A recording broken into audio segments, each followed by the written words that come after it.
Hey everybody, this is herculespetix, founder, curator, docent, and gift shop employee of the herculespetix Academy of Comic Book Studies.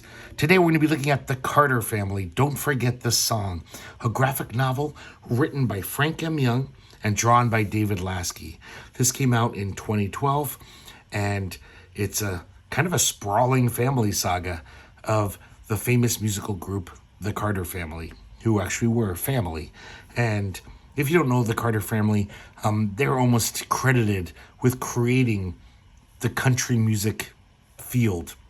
Of course, country songs existed, but they were the first ones to put them down on record, all the old-timey songs, and put them on the radio. And I guess Jimmy Rogers was pretty early too. But, and then from that, sprang all these country artists. This is a pretty nice little book. Abrams Comic Arts always do a nice job. Very, it's got embossed cover, little, the stuff is poking up a little. I love this, these end papers here.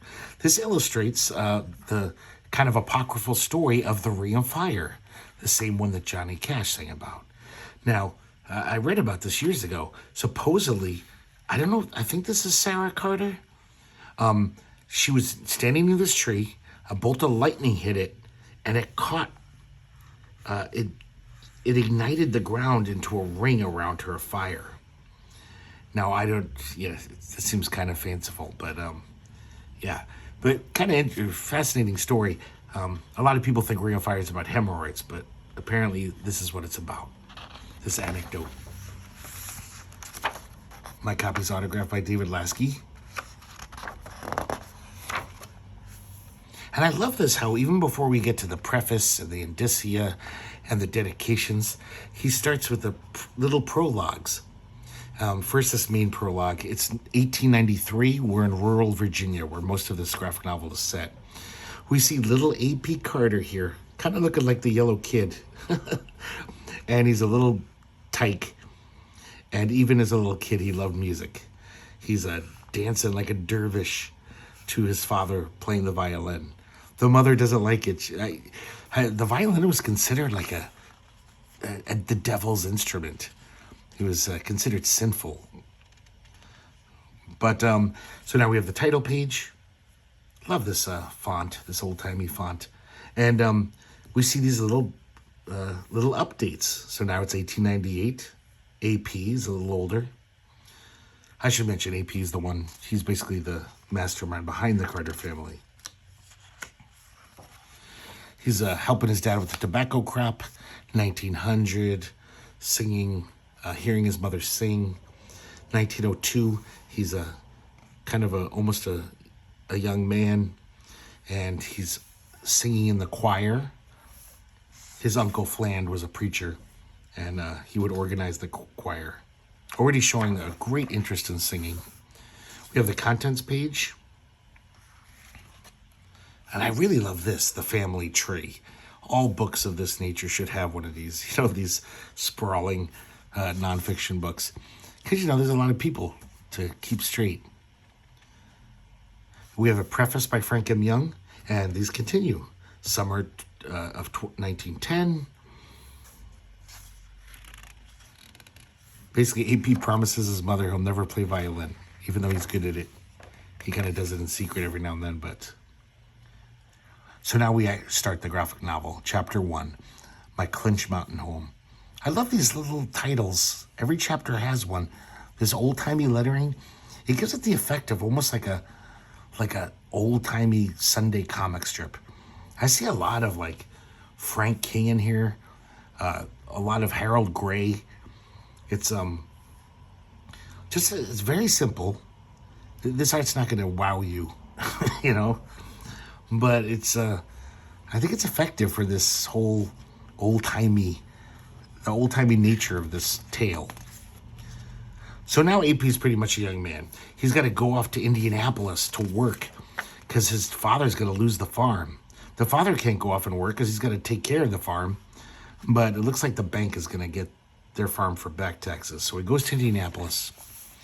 He gets typhoid so barely brings home any money. And as he's resting, he starts writing down songs. So he already has this passion for like old songs, collecting them, arranging them. Chapter 2, I Ain't Going to Work Tomorrow. I assume all these titles are Carter family song titles. So now it's 1913. A.P. Carter's hanging out with his Uncle Fland, the preacher. Fland also has a business, a nursery. So he hires A.P. to be a traveling salesman. I love this, how old-timey it is. He rides a horse around. You don't think of a traveling salesman riding a horse. But he's not a very good salesman, because all he cares about, everywhere he goes in these, in this rural area, he sees some old-timer singing some old song that, people have forgotten. It's just handed down, mother to daughter, father to son over the generations. And he always has to stop and be like, excuse me, miss, could I write down the song? Will you teach me that song you're singing? And so he's just fascinated by this. He's consumed. He can't resist himself. Chapter 3, Engine 143, we see him, one day he's on his salesman rounds, and he comes to this house, and there's a young woman inside, singing beautifully, playing the harpsichord, or the auto harp, I believe, not the harpsichord. And AP is instantly struck by her voice. Now this is June, who will become June. Sorry, not June. This is Sarah, who will become Sarah Carter, AP's wife. Not to spoil it, but, this is all history. Everyone apparently said that Sarah had just this amazing voice, kind of haunting, very unique. So he's pretty much smitten with her right off the bat. And she looks like she's pretty easy on the eyes, too. So he's got this little apple tree he's trying to sell.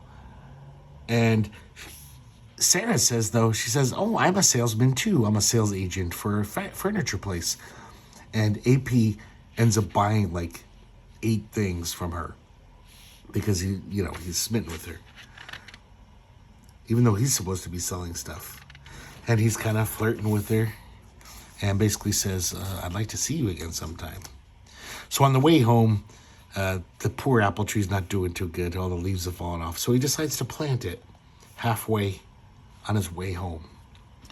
Chapter 4, Meet Me by the Moonlight Alone. So he's going to visit Sarah. He's courting. I love the way he draws this little dog. I don't think anyone will ever say David Laskey is this great dog illustrator, but he's so cute. It's very simple, but it looks like something from an old comic strip. So their love is blossoming, and they love to hang out and play music together. I love this here as they sing together. David Laskey draws this almost like their voices intertwine. It almost looks like a Georgia O'Keeffe type flower. So obviously they have a good musical rapport. Chapter 5, Happiest Days of All. So AP marries Sarah. They have a big family wedding. We see a lot of the characters who will be part of this sprawling saga.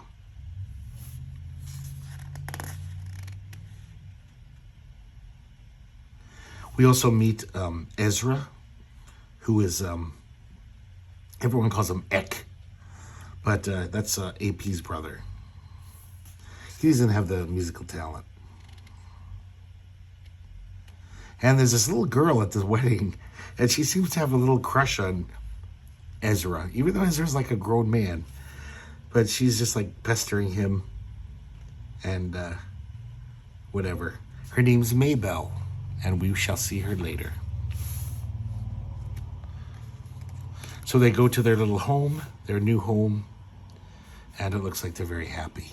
Chapter 6, they call her mother. We're in 1919 now, and Sarah's giving birth to their first child. Her name's Gladys. Some of these are some of those colors that really remind me of Gasoline Alley. These deep, rich colors.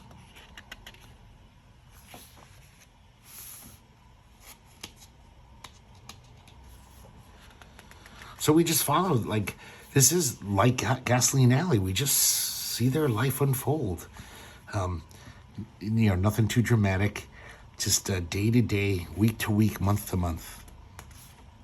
They already have a second daughter in 1923, Janet.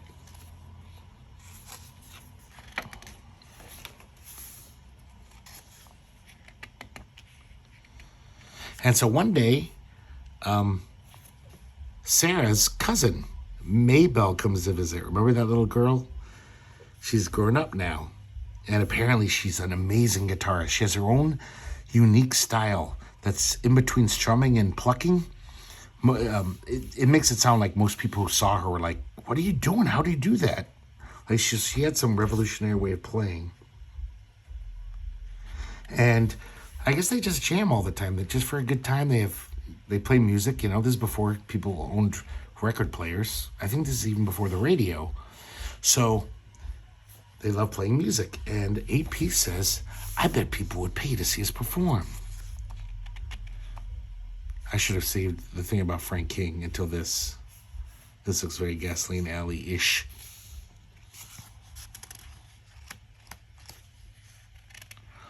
So, Sarah and Gladys, the oldest daughter, are walking to visit her aunt. And they see the apple tree that AP planted all those years ago. It's grown, has lots of apples now.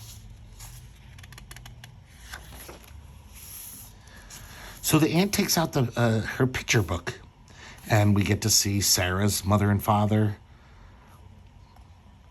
Her mother died when Sarah was just 3. So they had all the brothers and sisters were kind of divided up between family. And I guess even as a young girl, Sarah had this amazing musical talent, had an ear for music. She could play the banjo, the auto harp, the guitar, and the mandolin. But everyone loved her singing. I kind of like this David Laskey doing this, duplicating this like black and white photo style. Very strikingly different from this art.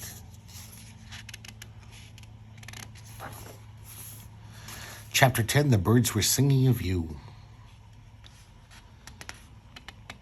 And one day, Sarah and AP are on a trip and the car breaks down. So they actually just set up a show. They say, hey, could we use the church hall? And me and my wife sing. And we'll sing very, nice Christian songs. And they make money. People pay like a nickel to see them. And then, 1925, the new invention, the Victrola, is released. And AP's pretty fascinated. And he asked this guy, let me see what this guy's name. We'll find out in a second. But he says, how does one go about getting yourself on record?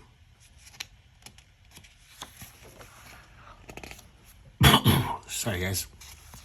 So now the three of them are playing more and more. And one day, Brother Eck, he is invited to play with them.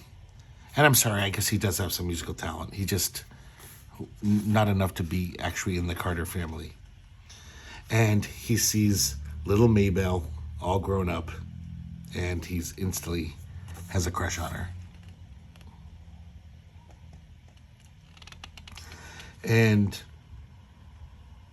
just like a year later, 4 months later, they get married.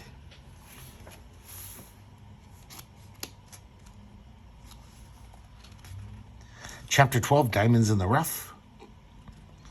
And I guess there's a guy, like a talent agent, who's scouting around, talent scout, I should say, just saying, hey, we're recording anyone who has songs to sing.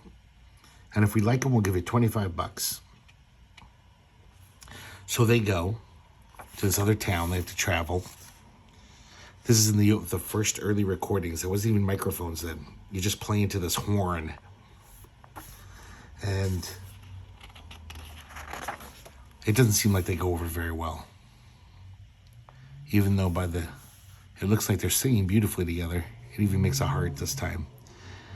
But it seems like they're not that interested in their stuff. They still get the $25 though. This guy says, you should play fiddle. With a name like Fiddlin' Doc Carter, you'd be a hit. And AP won't play the violin. He doesn't want to break his mom's heart.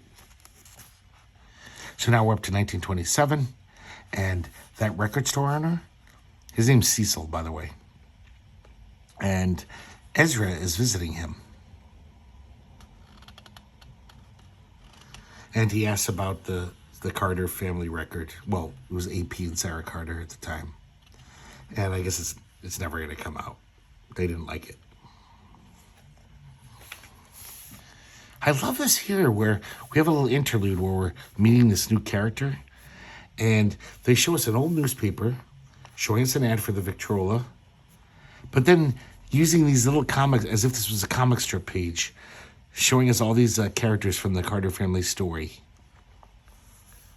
I really like this kind of stuff. Now we're up to chapter 13. The storms are on the ocean.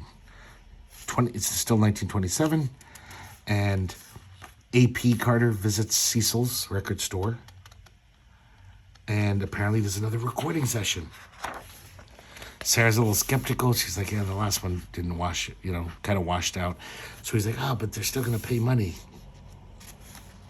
And Maybelle comes along this time. So now it's the real Carter family. She's pregnant. It's just the car has to stop a lot of times so she can pee.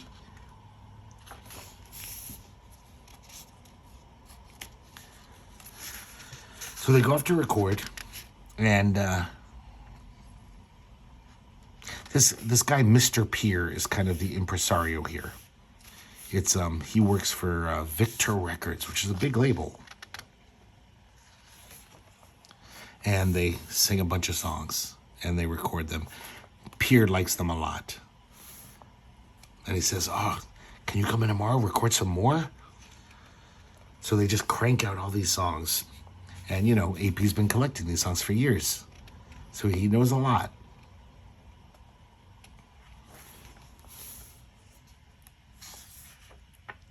I love this, the font here for the lyrics that Maybelle is singing. It's weird, AP didn't sing that much and didn't play any musical instruments. The real talents were Maybelle and Sarah. AP would sing backup, and he was in charge of basically collecting the songs. And he was also kind of like the manager of the group. AP just seems like a really sweet guy. But as we progress, we realize he's not the best husband and or father. He's not bad. It's not like he's abusive or anything or shitty, but he's just a little too much into this whole song stuff. His music just consumes him. I love this weird little panel here where it almost looks like this little guy was photoshopped in. This dapper gentleman.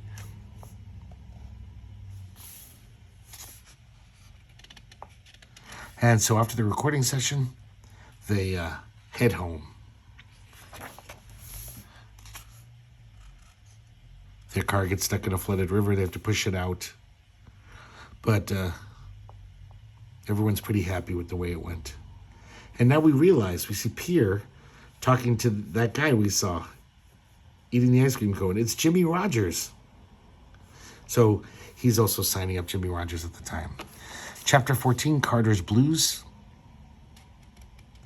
And the farm's not doing too good. Because AP's always got his head in the clouds, And finally they get their record. And of course they're thrilled.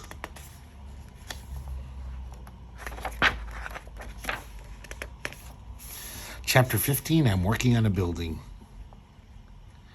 And so now we see them recording more and still loving playing music. And they're all having little kids. They're all growing up slowly, just like in Gasoline Alley.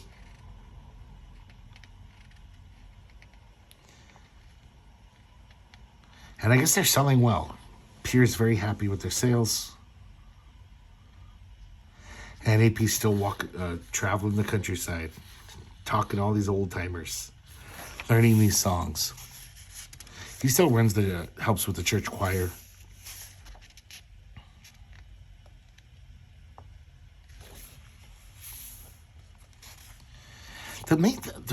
A big draw for me for this book is just, it really gives you the sense of what it was like living in like the late 20s or, all the times. Just how different things were. It's kind of fascinating. Just like these people were just like, they didn't have anything that we have. Well, they're starting to get record players and the radio will come around soon, but I kind of love this kind of stuff. They really delineate the world pretty well.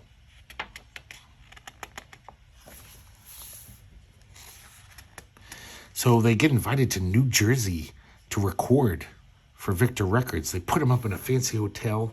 They've never seen hot and cold running water, indoor plumbing before. And the pier pays for their foods, the room service.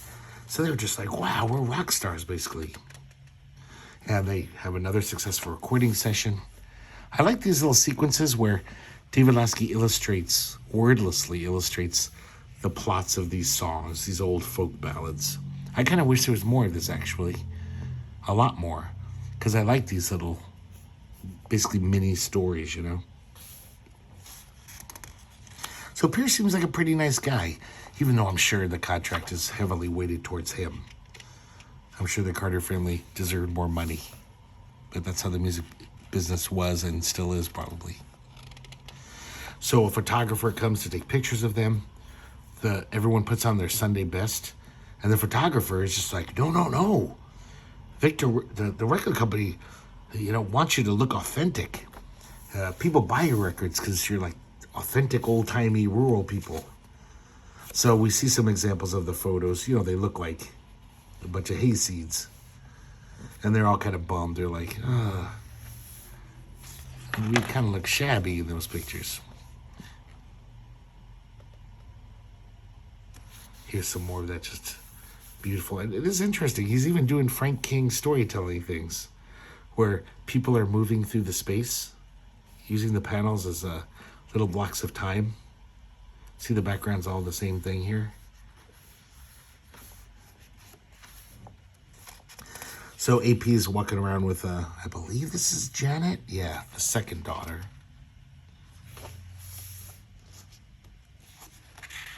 I guess I'm going to stop telling you every chapter title.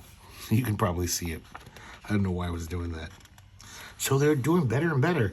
One day, Mr. Pierre comes to visit them all the way from the East Coast. And AP builds a garage for him. He knows he's going to be driving his car there. So AB, like in the space of a few days, built the garage. But it wasn't big enough. So he's like, oh, sorry. And AP gives them a credenza, a record player. I'm sorry, Pierre gives them. And they have a nice meal. And Pierre just seems like a pretty nice guy. They're all very friendly. So they're starting to become celebrities. Sometimes they go into a general store and people are like, you're AP Carter from the Carter family?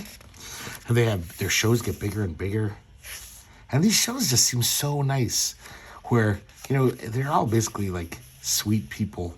And they're just like, thanks for coming, people. We're going to play a song now I learned years ago. And everyone's loving it, singing along. Because, they're old-timey songs. He doesn't even charge this guy who has a crutch.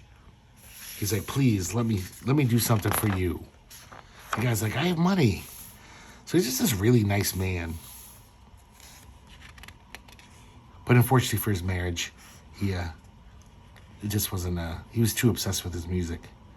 They even have the Janet come out just as a little Indian girl, and she does a little dance, and people throw nickels at her and quarters. So it's just almost like a whole review, the Carter family review. So Sarah's starting to get annoyed with AP just taking off all the time. I'm saying, I gotta find more songs. I gotta drive around the countryside. And she's left, he doesn't even leave her money. And then she's got to take care of all the chores in the farm, which, back then was considered men's work. She's got to chop wood, take care of the kids, and she has no money. So she can't even buy food. AP just drives off. Now, of course, they are making money from their records, and AP has to get songs. So it's not just this totally frivolous thing, but still. Like, leave her some money.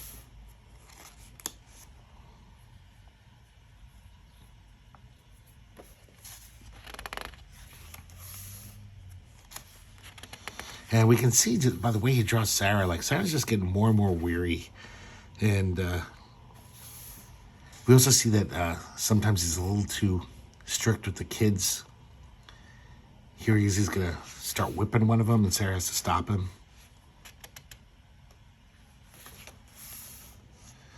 And then one day, AP comes upon this guy playing guitar. I believe his name is Mr. Lyons. And he's singing, and of course AP's interested. He's like, ooh, could you teach me that song? But he says, who you want to talk to is Esley. He knows all the old songs. And Esley shows up, he's got one leg. And this is the beginning of a long-term friendship for these two. So he sings the Cannonball to them, to AP. And we see the little, just illustrating the lyrics through his word balloon. He does them a bunch of songs. And so AP gives him a ride, and they start to talking, and basically a musical partnership is formed. He takes Esley home to meet his family. Sarah cooks him dinner, and he plays some more songs.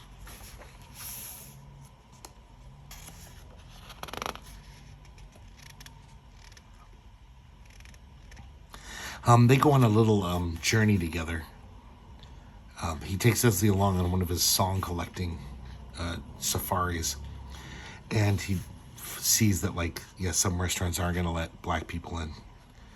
He just, sees how this restaurant, Esley tries to go in the back door and just asks the cook, hey, can I buy some food from you? I know I'm not allowed in the restaurant. The manager comes in and he starts yelling at him, all this racist shit. And so AC says, well, I'm not going to eat here either. Fuck you. Cancel my order. I don't care how hungry I am. But then they visit his cousin, AP's, I'm sorry, I said AC. AP's cousin Hattie. She feeds him. She gives them all this old sheet music. And none of them can read sheet music. They're like, what are those chicken scratches on there? These guys are real country. We see AP talking to Pierre, Mr. Pierre. And I guess they recorded a bunch of the songs that Esley showed them. And, but Pierre describes, basically tells AP the situation. He's like, no, you can't give him song credit. We have a deal. Your name has to appear on all the songwriting credits. Because I'm sure he's like getting some of the money. And this graphic novel makes it seem like AP generally wanted to give Esley credit. And he explains the situation to Esley. Esley seems pretty just like, oh, okay, yeah, that's probably the way it is. But they do buy him an artificial leg and a cane to thank him. Because he should have gotten more money. He should have gotten some money. Meanwhile, Jimmy Rogers, we're back to him. He's critically ill. I did notice this is one of those graphic novels where you can tell the artist was getting tired. And the quality dips as the graphic novel progresses. And it seems a little rushed.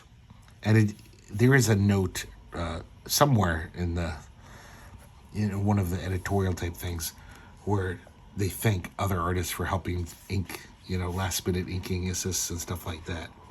So I think he was running out of time. So Pierre wants Jimmy Rogers and the Carter family to do like a super group. They're the two biggest recording artists. He can barely sing the songs. He's coughing so much. But he does get through a couple. He can't even play his guitar. Maybelle has to imitate his guitar style. It's no problem for her. She's pretty much a genius. So now it seems as we're to late 1931. The Carter family doing great. And back then, you wouldn't become a millionaire from being a best-selling recording artist. The contracts weren't made that way. So it's not like they're rich or anything, but they're not starving, and they're getting a nice chunk of change, a little extra money from this recording stuff. So AP's constantly going out on the road. Sarah finally says, we need help around the house then, if you're going to go running off all the time.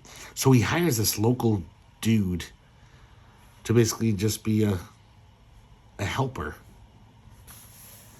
He barely knows this guy, it seems. But he just leaves his wife and children with this guy. He does seem like a nice guy, though. I'm trying to see his name here. His name is Brown Thomas. He's not a very good babysitter. He falls asleep when he's supposed to be watching the kids. I love this. One of the kids takes off his clothes. He's like, "Me, Big Chief Joe." They had a third kid, by the way, a son named Joe. So one day, Cousin Coy comes to visit. This is AP's cousin. I think he lives out in California. He has a motorcycle. He's a little more urbane than AP. And he basically says, "Hey, when I'm gone, Brown doesn't know how to drive. Would you be a good buddy, a good cousin, and every now and then, if Sarah needs a ride, will you drive her around?" He says, "Sure. I'll be in town for a while." Here's a scene that shows how, even though AP kind of means well, he isn't really that thoughtful. And there's this old tree, a beautiful cedar tree in front of the house. And AP says, "I'm going to cut this down and put a nice big maple. And I'll make Sarah a fine china cabinet from the cedar." And Brown has to tell him, he's like, "Your wife loves that tree. She's always looking at it and, staring at it. She loves it." He says, "Don't worry about it." And Sarah's devastated. He's just clueless. This is all like, "Surprise." And she starts crying.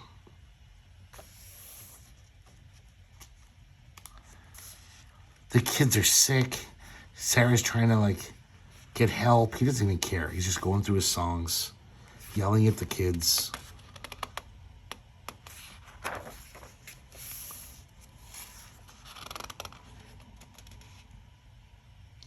So the Carter family are on tour, and both the women are getting sick of it. They're like, "AP, I miss my children. We both miss our children. Can we please stop?" But of course, AP's like, "We got to make money. It's our career." So once again, AP takes off. And I think he's taken off for a while here. So Cousin Coy starts driving Sarah around. And I guess he kind of admits to her. He says, "I know you're a married woman, but I'm sweet on you, Sarah." And the camera pulls back, so we don't really even know what happens, even though we eventually will for sure know what happens. It looks like Sarah is tired of AP, and Coy is kind of a charming young guy. So they're gallivanting around town on his motorcycle all the time. Of course, everyone's talking, all the townspeople.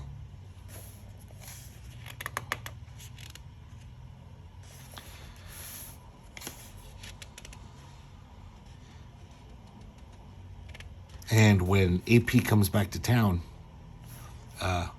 everyone's kind of insinuating things, and he knows something's up.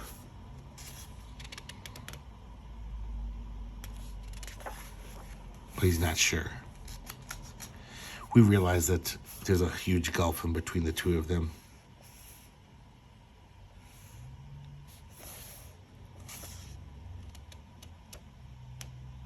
So Coy did live in the area, but now him and his family all of his kinfolk are moving out to California, I guess to make money, or the Bays, that's their name, Coy Bay. It's an odd name. So Sarah can't show it, but she's very sad.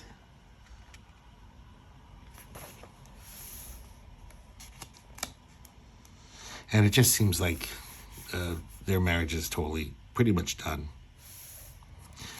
And finally, Sarah leaves them. She says, I can't take living with you anymore. And they're separated. She goes to stay with her parents. And of course, Pierre hears the news, Mr. Pierre. And I was like, oh my God. And so they write her a letter basically saying, listen, okay, if you separate your husband, but please can the Carter family continue? You have a career, make a lot of people happy. There's a lot of money in this. So Sarah agrees. So this is very like kind of a modern thing, even though this is the 30s. Even though she cheated on her husband and she left him, both of them are like, okay, let's just keep working together. We'll just let bygones be bygones. Speaking of Harold Gray, look at this little Orphan Annie clone here. That's one of his daughters. So they seem to get along pretty good. There's no hope of reconciliation, but the Carter family continues without yelling or arguments, because AP's a pretty gentle sort, even though not with his kids, but he's for the most part a gentle guy. They go to New York, and turns out they have no money, even though they're recording this huge session for RCA Victor, but they can't even eat. They're starving. So finally AP says, hey, Mr. Pierre, could we get paid for this session? And they order like 15 hamburgers. So now it's 1933. We're hip deep in the Depression. But luckily the Carter family's doing pretty good. The records keep selling. And there's just lots of bittersweet, kind of sad little moments where it's Christmas Day and Sarah's going to have the kids. And AP's just like, okay, kids, I'm going to walk over here or go somewhere. And they're like, please, Daddy, you shouldn't have Christmas alone. And then one of the daughters says, I'm coming back with you. And Janet leaves with him. This is kind of interesting, too. Like, we have this total thing, just these little vignettes. We see Sarah writing letters to Coy. She obviously is very taken with him. She's deeply in love with him. And the parents kind of split up the kids, spend amounts of time with them whenever they can. The kids end up staying with lots of relatives and stuff.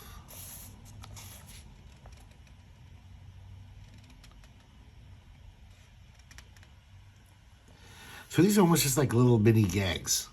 They're not that funny, but, set up like a typical comic strip.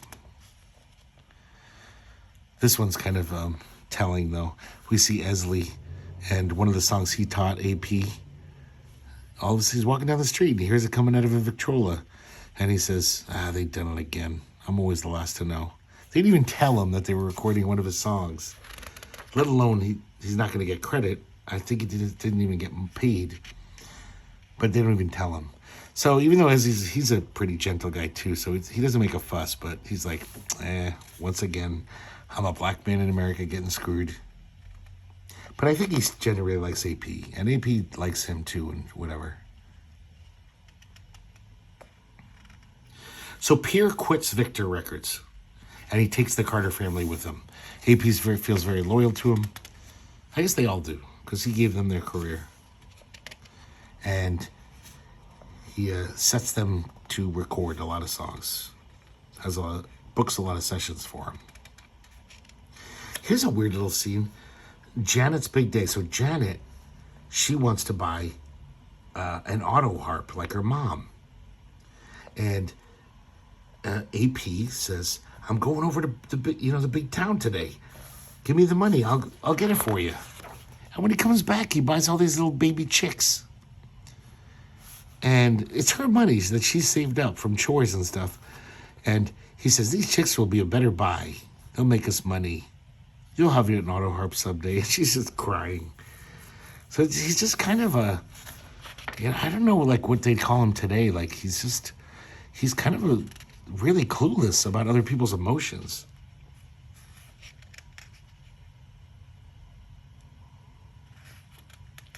So now Gladys, the oldest daughter, she's old enough to get married. She's going to get married. So we just see, just like, Gasoline Alley, just life goes on. People get older. They have kids. AP and Janet go to a tent revival, and Janet gets saved.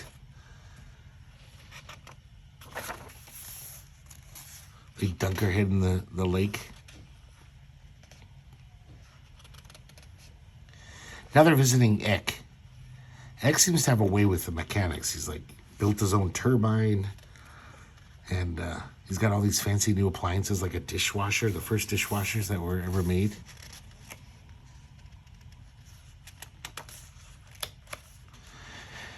And it just keeps going on like this. Babies keep getting born, grandchildren.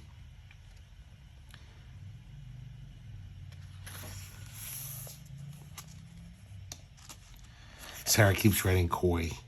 He's not replying to her letters. So she's pretty sad.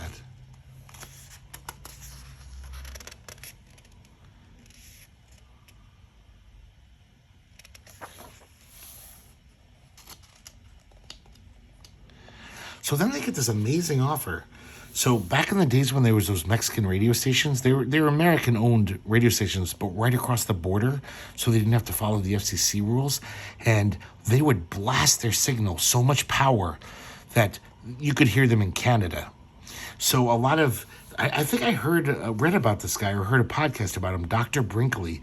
He was a quack who sold all of these medicines, quote unquote medicines, through the mail. So he bought his own radio station, and the main reason was just so he could constantly advertise his quackery, his products. But he wanted people to listen, so he hired all these musicians. There was a cowboy singer, there was an astrologist, and they hired the Carter family.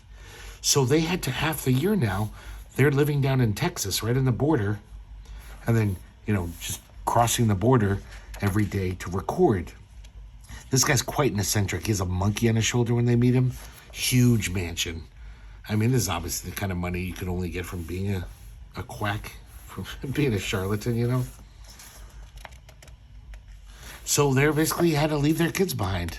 I'm sorry, they brought one of the kids, and I can't remember why they just brought one kid. And the whole time Sarah keeps writing, Coy. And then we find out why Coy hasn't been writing. The mother keeps throwing the letters away. She keeps burning them. I guess she doesn't like, since she was a married woman, So they're making lots of money, but half the year or even longer, they can't be with their family. They can't be home. They do like Texas, though. It seems like they like it. And it seems like a nice gig. But they work them. They're like working their asses off, doing like 4 shows a day. I really love this when we see the radio waves. David Laskey draws it like these beautifully colored concentric circles.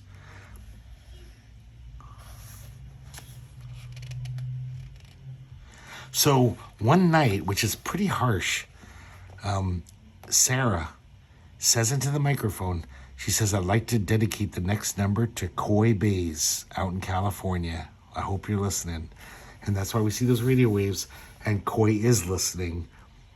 And he thought Sarah forgot her because he never got any letters from her. He says, oh my God, Ma, did you hear that? Sarah remembers me. I'm going to go get her. And the mother's just like, oh, sigh. Okay, Coy. I really love these panels of these radio waves. Oh, I'm sorry, I forgot to mention, though. Look at this. She does this right in front of AP. And we just see AP's face just like, oh, fuck me.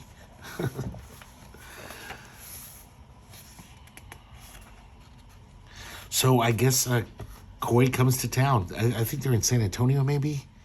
And they get married. And AP is just devastated. He's kind of not participating as much, moping around. He's got to see Coy and Sarah together being all lovey-dovey. Because, they work together. He's not eating. He's singing these sad, sad songs. I love this how back in Virginia, two of their kids are listening to the radio show, and the little girl thinks her parents are in the radio. So like, you all come out of there. Come out right now. Because they miss their parents, something awful, you know? So the boss at the radio station, the general manager, says, AP, you got to take some time off. You're bringing everyone down. It's not good for the listenership. You're always moping. So his brother Eck was out there. And he says, I'll drive you home, AP. You shouldn't be alone right now. So they come back to Poor Valley in Virginia and hang out with the kids. And then Maybelle comes home. And I guess Sarah's going to stay out in California with Corey. So it's really over. Now, Eck and Maybelle have 3 little daughters now. And they start grooming them to start practicing and singing. And we'll see what comes of that later.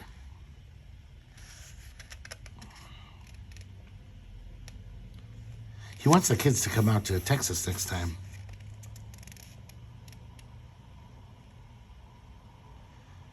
It looks like only 2 of them come. I can't remember who it is.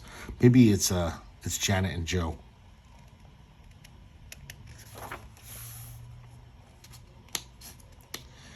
We see Maybelle and Eck's daughters practicing in the car. And you know who one of these daughters is? June, who would grow up to be June Carter Cash.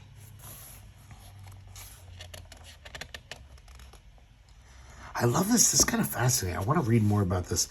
These radio signals were so strong that you could put up a tin can on a string and it would pick up the radio station. It was that. It just seems like magic to me. It's amazing.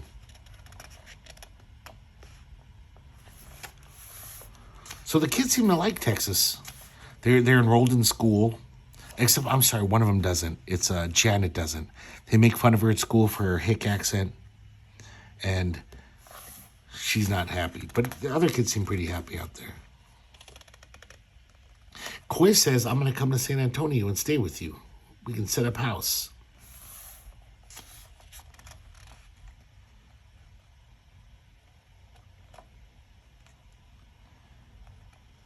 And when Coy comes, just AP is very out of sorts. He tries to avoid them whenever he sees them on the street.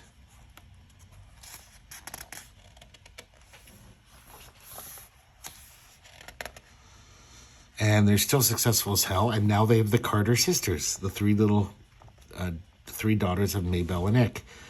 And then they become kind of an attraction. And they are on the radio too, every day.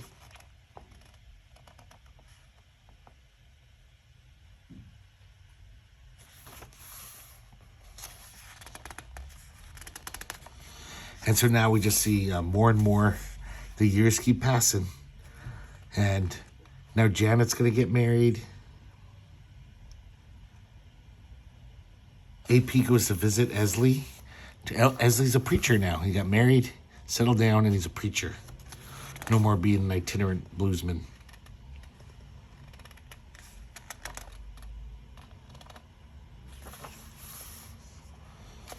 I realize, guys, I'm so sorry I've detailed every page of this graphic novel. But I should try to speed through it a little. This is a long video. Hope you enjoyed, though. I really loved reading this again. This was I don't know. It's so weird just reading about these really nice people. It's kind of rare. And they all are just, even with their faults, though, they're pretty nice. I guess it's like a nostalgia porn. Even though it's probably false, but it almost seems like, maybe there was a time when people were nicer to each other. So the little girls are all growing up. They have a second photo section now for Life magazine. And this time they get to wear their fancy clothes. They don't have to dress up like bumpkins. And they're very happy. I like this panel of the whole family. Look how AP is standing aside from everyone. Standing off. Turns out they never get in life, though, because pretty much like a week or two later, or a month later, the Japanese invade Pearl Harbor and World War II begins, for America at least. And so, Life magazine doesn't have time to profile a country band. So now it's 1942, and they're at a different radio station now, but they're still performing all the time. And they're still a very popular attraction.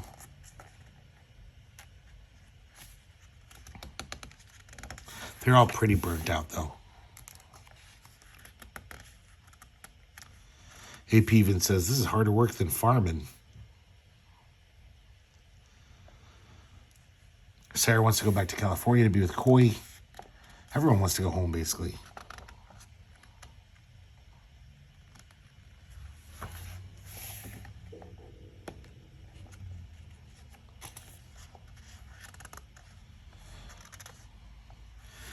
So once the season is over, because there's always a radio season, and then they have 4 months off, and they go back to Virginia. Maybelle, though, doesn't like it anymore, just being a homebody. She's restless. She kind of likes the life of being a musician and performing all the time. So we see Eck. He's he's the manager of the Carter sisters. They have concerts all the time. This is kind of a weird little moment. AP pays his admission, and he sits in the back.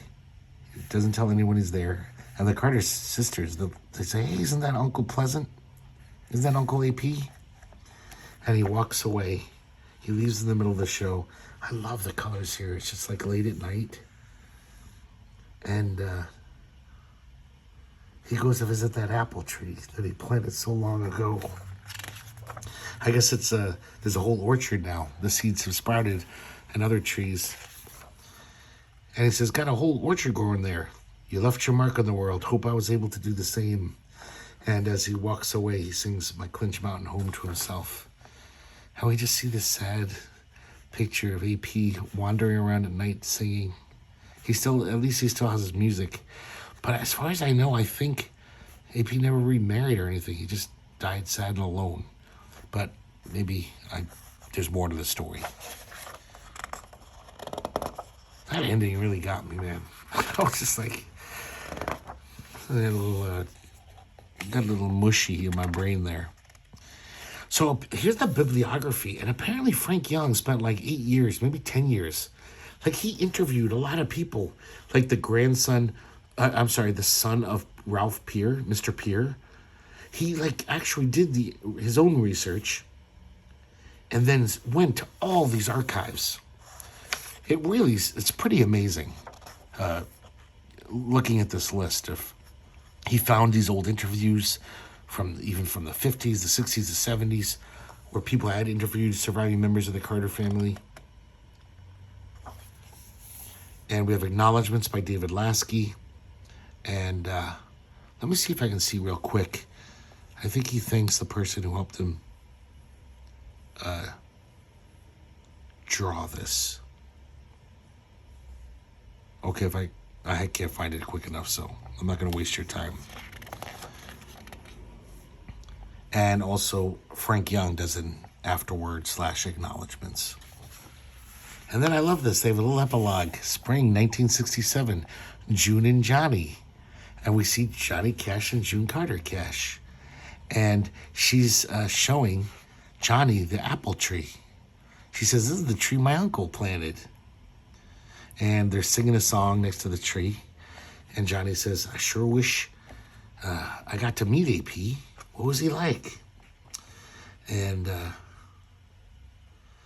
she basically says he just really loved music, that guy. And Johnny says, I wonder if AP knew how important his music was, how much it meant to so many others. And June says, well, I think he might have suspected. Just look at the gravestone he ordered for himself. And then we kind of have to skip over the CD. And we see in the end papers here, this is his tombstone that he designed, I guess, himself, which looks like an old radio. And I got to point this out, though. This is a nice bonus here. A bonus music CD from our Hooley Records.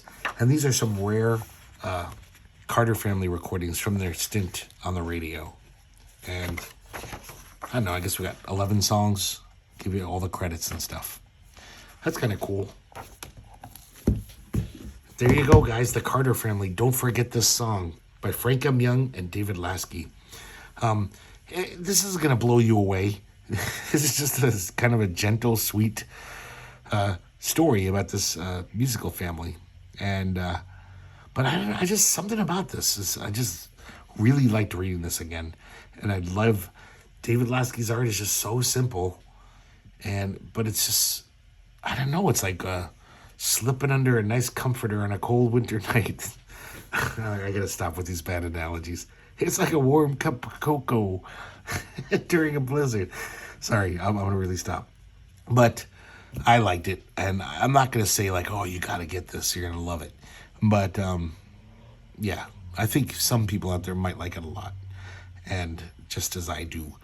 So thanks for watching, guys, and I hope to see you next time here at the Herculespetix Academy of Comic Book Studies.